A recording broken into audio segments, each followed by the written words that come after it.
Greetings and salutations, everybody. I have an interesting one here, one which may or may not sit well with you. I've seen some mixed thoughts about this one, as I'm even trying to still kind of wrap my head around it myself, which is for the 2024 film, I Saw the TV Glow. This film stars Justice Smith, who I'm mainly familiar with from Detective Pikachu and Dungeons and Dragons.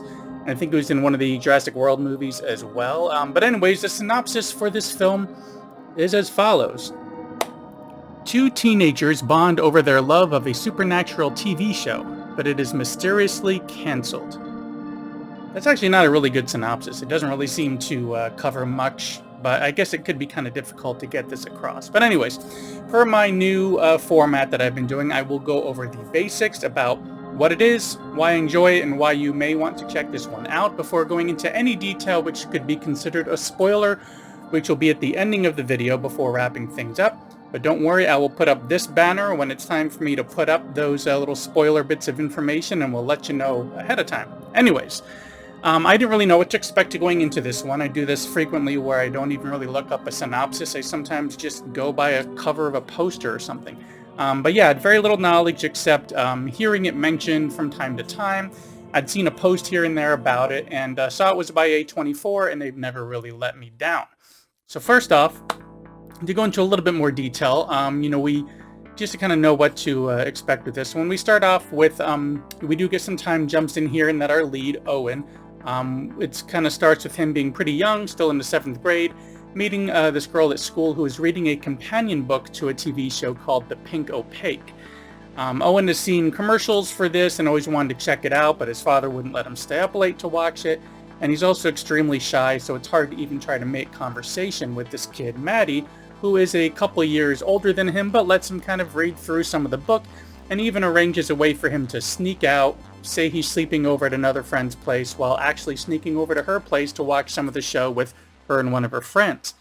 Now, over the years, this is their main connection, the two of them, with her later recording episodes for him so he can watch them on VHS later.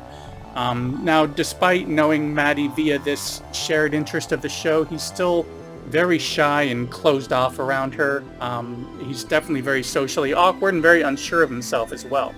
But we get a lot of discussions through their relationship about how things change throughout high school, friends drifting apart, discovering different sexual orientations or lack of interest in anything sexual in general, family health issues, relationships with parents, and so on, but they always kind of come back to their connection over the Pink Opaque. Now, Owen is pretty obsessed with it, even after it was canceled, watching the tapes over and over again. Now, this film, they put in some clips from a show within a show, so they kind of created some footage for this Pink Opaque, and they're all framed as best as I can kind of compare is, let's say, Buffy the Vampire Slayer with a bit of Adventures of Pete and Pete kind of sprinkled on top there. Almost as if those two shows had a love child. We even get a cameo by Amber Benson, who played Tara in Buffy.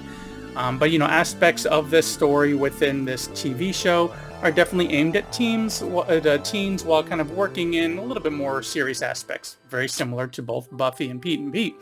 But as life kind of changes around Owen as he grows up, Maddie kind of goes missing for a while, and various other life changes brings like a direct audience presented series of bits of dialogue delivered to us to kind of fill us in on what's happening in his life.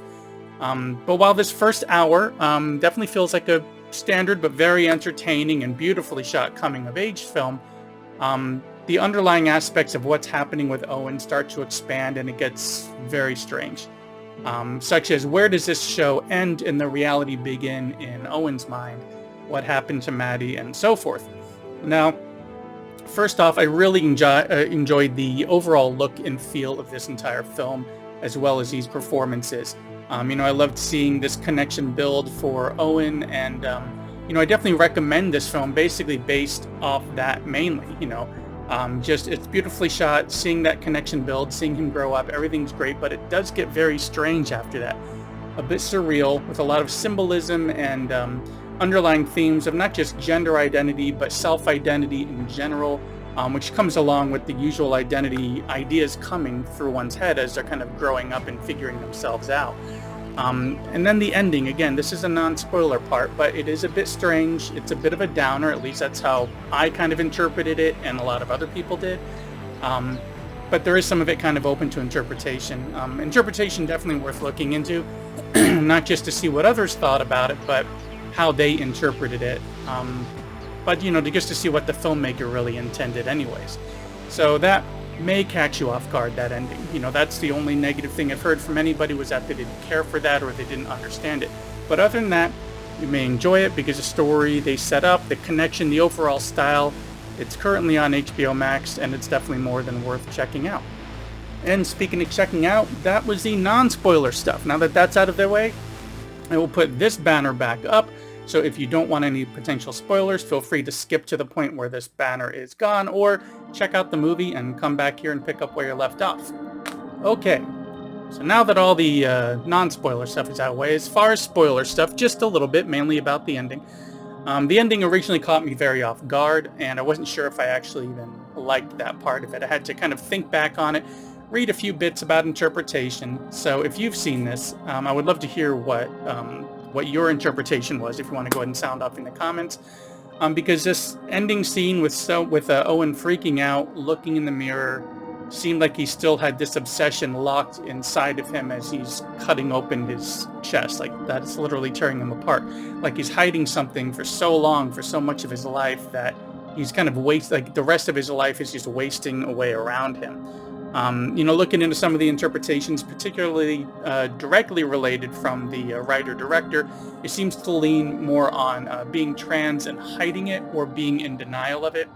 At least that's how I'm kind of interpreting what I've read about it. A standard life being set, getting married, buying a home, starting a family, and upgrading to that big TV, and yet looking back on that Pink Opaque show, seeing, being more aged and seasoned by that point, that sad realization that it's not all you remembered it to be, that you've really changed by the time you look back on those shows. So I feel like with Owen, if I'm interpreting it right, he's kind of reflecting back on certain aspects of his life where he was really hiding and in denial and very shy, while everything else in his life is kind of wasting away around him.